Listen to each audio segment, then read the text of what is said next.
of their old, of the ancestors and the things, of what had happened aforehand.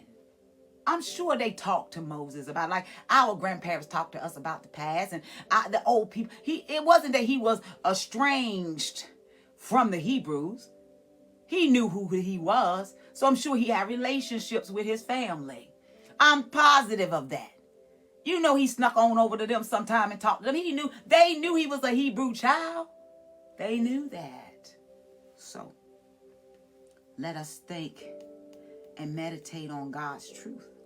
Stop making up things and try to make things make sense to us in our own natural understanding when God is trying to tell us. It's time to put 10 toes on the ground and step up to the plate and do what he's called you to do. The bush is on fire. We're investigating. We done took our shoes off.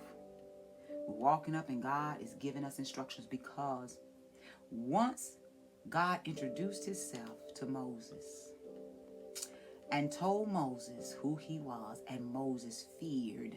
He reverenced the power of God. He heard God speaking to him and identified himself. Then the Lord said, I have surely seen the afflictions of my people who are in Egypt. Let's get down to brass tacks. Moses, we not going to sit here and reminisce and talk about the time, the old days. We ain't going to just sit here and talk. I told you who I am.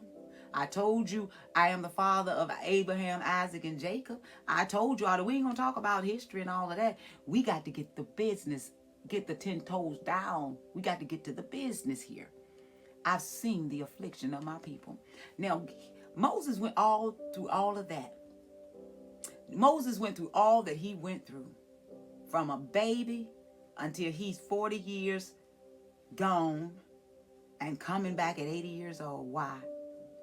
Because he had purpose and there was a plan for his life. Just like you going through all that you're going through, and God is preparing you